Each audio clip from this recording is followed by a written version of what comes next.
The U.S. Bureau of Labor Statistics anticipates greater than 30% growth through 2020. So there's new people coming into our industry every single day. And frankly, it's a logical transition from network and system admins. They know the systems. And so it makes a pretty easy transition. And if done well, it can actually be a very powerful transition. But at the end of the day, admins are generally more worried about making stuff work than making it secure. Trust me, I've been there. So why a 12-step program? Well, Wikipedia defines a 12-step program this way. And while it looks pretty heavy in a lot of places, if we look a little bit closer, we see something that's very applicable to what we're trying to do. That a set of guiding principles outlining a course of action for tackling problems. Can anybody here say that information security in its current state is not a problem? So what's a 12-step program without an admission statement? Well, there is no silver bullet to security. There's dozens of vendors just down the street here, all selling their wares, saying, I've got the solution to all your security woes. Well, that's all fine and good, and those tools are great, and they can be extremely useful if you have the right personnel and the right processes in place. So before we get started, we need to deal with some arguments you're going to hear. Let's establish the baseline. Otherwise known as arguing with the IT manager, because everybody has at least one guy in the organization that thinks they're just fine. That whether it's naivete or just general disregard for the risks, they think they're just fine. So we got the security by obscurity argument. How many times have we heard this? I'm small. Nobody cares about me. Because it's not just who you are, it's what you have and who you're connected to. One of the largest breaches in recent history, Target, came because a very small HVAC company was breached. And they rode right through the back door. Additionally, small doctors' offices, they may not have much, but how much PII? Or, do they have the money to secure everything appropriately? Oh, but I have a firewall. Isn't that enough? Now, let's go talk to the lockpick guys and see if a lock on your front door is sufficient. I don't think so. This doesn't help with stolen and misused credentials. If I can get legitimate credentials and come through your front door, your firewall is all but useless. But I don't have budget. Well, yes, budget is nice to have, but it's certainly not a requirement. There's tons of open source tools, things that you can do without having to spend any money. And finally, if you don't have budget for security, how are you going to have money to handle the incident or the breach when it happens? And my personal favorite. But we're compliant. Well, so we're Target, Neiman Marcus, and Michaels. Anybody that's ever worked in compliance knows that compliance is a whole lot more about spinning the facts to check boxes than actually being secure. Compliance is merely the starting point. So, take and maintain inventory. Yeah, this seems pretty boring. And this definitely sounds a lot more like the admin world than security world. But how can you defend what you don't know you have? Because after all.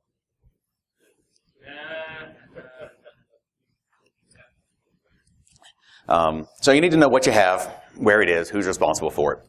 But it's not just a list of systems. You need to know what are your critical systems. Which systems, if they were compromised or they were lost, you have to close your doors tomorrow.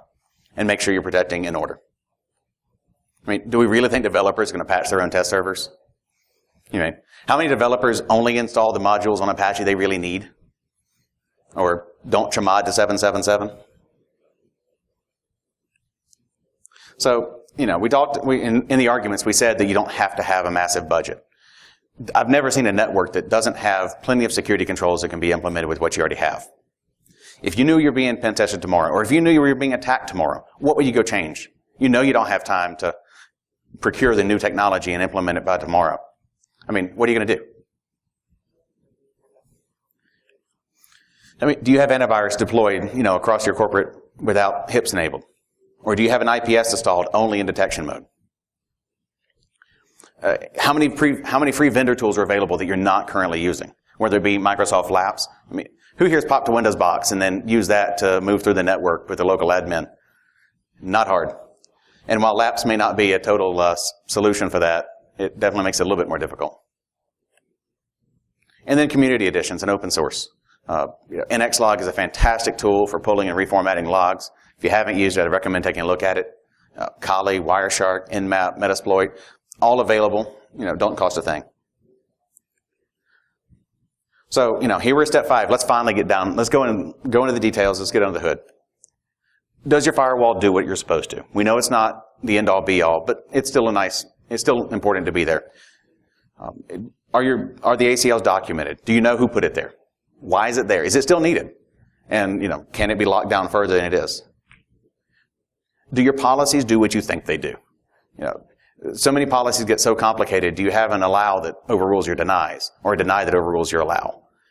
Is it really, do you think, does this mean what you think it means? And is everything installed as part of your golden image still necessary? Are you deploying new machines with vulnerable versions of code or vulnerable versions of applications, or applications that are no longer needed? But we know security is not just about technical controls. We all have to deal with people. So, do you allow BYOD? Okay, you allow them in. Or do you allow them on the Wi-Fi? If you allow them on the Wi-Fi, how well are they segmented off? Do you allow them to take corporate resources home, or at Starbucks, or worse, security cons? Do you have the proper physical security controls? Because at the end of the day, if I can touch it, I can own it. And can you enforce your policies? Have you had the tough conversation with the HR and legal to make sure the conversations that you're going to have, or that you can actually enforce the policies you have? If somebody does what you say they're not supposed to do, can you remove them for it? And are you following your own policies? How many times have we seen in the news where a company had documented policy of what they were going to do, but they weren't following it, and they opened themselves up to all sorts of litigation and bad PR? Now this one, I realize as security professionals, we all roll our eyes when we get the email once a year, time to go do our security awareness training. Yeah, most of those are a waste of time. We all know that. But at the end of the day, users are still almost always a weak link. The VDBR says in as few as 10 emails they got a 90% efficiency rating. The campaigns keep getting harder to detect. Has anybody here not almost been fooled? Whether you have or not, I'm not going to ask that. But, they're getting much harder to detect. The attackers are getting better. And everyone needs to understand the role they play. If you don't believe this, walk in the SECTF room later this week at DEF CON and see how quickly every user they talk to is giving out valuable information. Because it only takes one to either breach or detect. One of the VDPR research companies said that almost 10% of their detection came from their human sensor. Okay, so we've talked about firewalls, and we said that's not sufficient. We've talked about you getting your admin, your technical policies. So now what? Well, incident's inevitable, so you better be watching. We know it's going to happen. And that doesn't mean just logging and, forgetting about them later. That means actually looking at your logs. It's important to remember that incidents don't necessarily mean a multi-billion-dollar credit card breach. It may just be somebody saying too much, or information leakage at a restaurant within earshot of somebody that shouldn't be hearing. The sooner you can detect, the more you can lessen your damage. And not just that, but do you have the proper logs? Do you have the logs to actually detect what you need to detect? Because we don't want to be I don't think you want to be the leading news story tonight or the next scoop by Brian Krebs. And are you actually paying attention to your SIM, or is it just logging for compliance? If you turned off your SIM, how long would it take you to actually notice it was not running? Okay, so we've established that incidents are inevitable. So what are you going to do? Don't wait till something happens. Because if you do, time's going to be wasted, money lost, and mistakes made. Do you immediately pull the affected resource offline? Or do you need to worry about the chain of evidence? You need to know who to call. And you also need to know what the limitations of your team are. You need to know what capabilities do we have, and do we have the kind of data that we need to be worried about, or do we need to worry about having a third-party retainer in place so that we can call the true experts and get them in without legal snafus? Okay, now for the fun stuff, right? We've been waiting for this. And advanced techniques are great, but they're useless and irresponsible without a baseline. One option is honeypots, whether it be honey files or honey tables. Create some users out there that should never be logged into and alert every time they are. Or create a file or a table in your database that has what would appear to be sensitive information and see who's trying to access it or modify it. Pen testing. We all love pen testing. Who hasn't popped shell? It's so much fun. If you haven't, I really suggest you do it at least once. But until you have the basics, it's dangerous and a waste of time because you haven't proved anything. You've proven you're vulnerable. That's it. So, but the wonderful thing about pen testing is once your security practice becomes more mature, it becomes a real validation. You verify that not only do you have the controls in place, but you have the visibility to see it, and you have the way to respond to it. So the IT landscape is changing every day. We know that.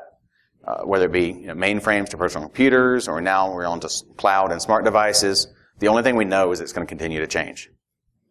So don't be caught off guard. Look what happened when BYOD first came out. Most companies weren't ready for it, and so they had to play catch up. And the CEO doesn't always ask the security team if he can implement new technology. He says, I'm doing it. I bought my new iPad. By God, it's going to be on the network.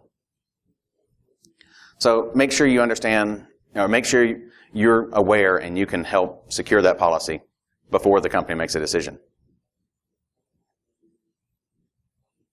And it's really important to pick your battles. If you're always the security guy that just says no, then you've lost your voice. Be the enabler. Help bring the technologies on in the right way so that you can gain their trust and earn political capital. So when it's time to say no, they'll actually listen. And so we need to be involved and get back. Continue learning. Go to cons like you are here. Don't be afraid to dive in and figure it out. And learn from others. Ask questions. As you learn new things, continue to iterate to the process. Go back. You learn something new. Go back and evaluate your inventory. See if it affects you. Do you have a policy to handle it? Do you have the visibility to detect it? And can you validate it with a pen test?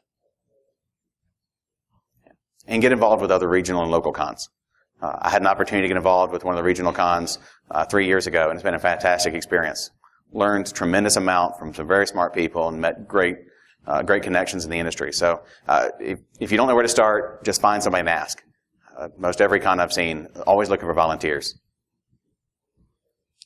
But it's also important to not just look outside the information security industry. Don't just come and talk to other information security people.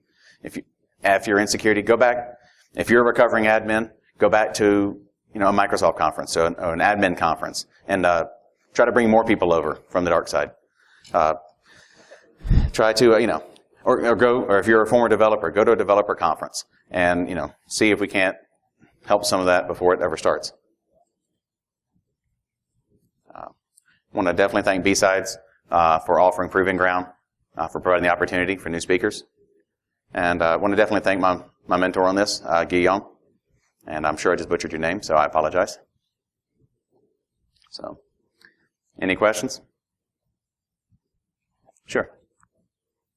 Go ahead. Use the mic.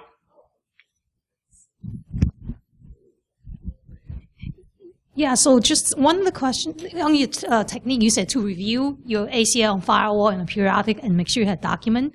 I'm in this position right now, try to work with my networking team. They say they don't have time to document and reinspect all the stuff. So how often do you recommend? Is that periodic review? What's the best practice? Quarterly?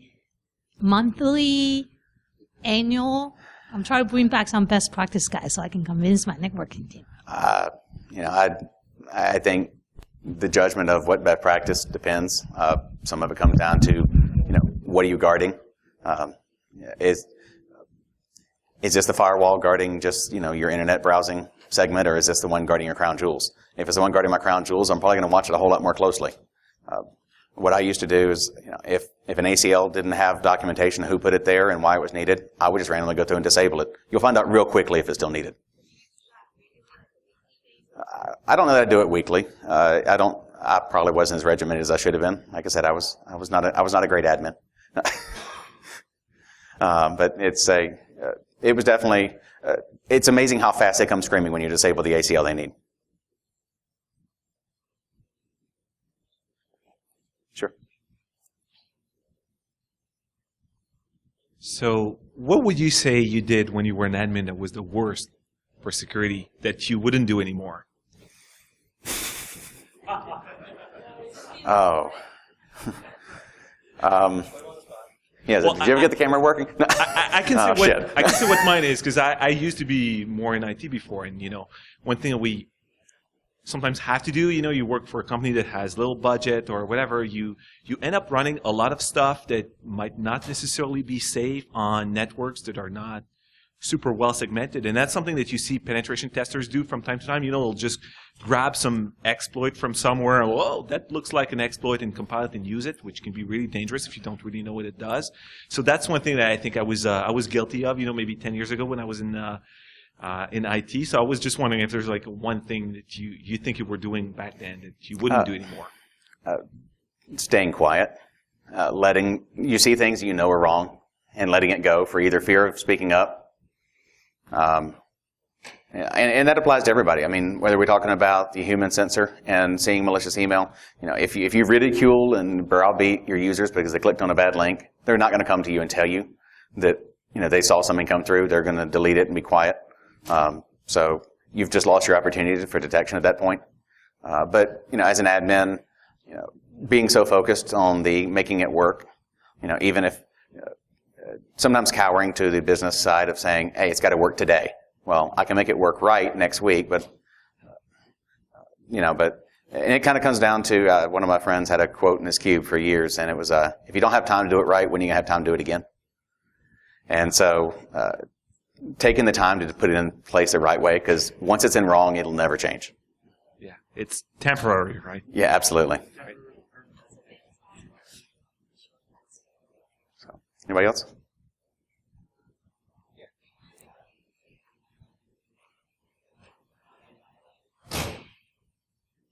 So you gave a lot of good examples and things that we should do. Do you have any idea of what's a good, how would I prioritize some of this stuff?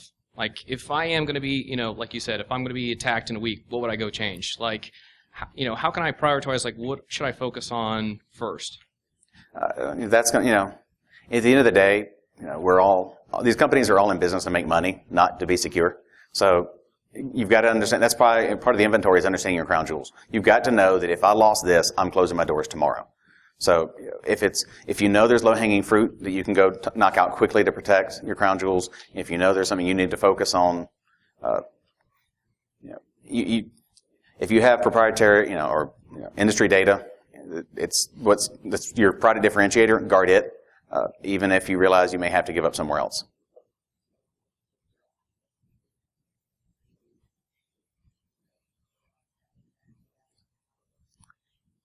Thank you, guys.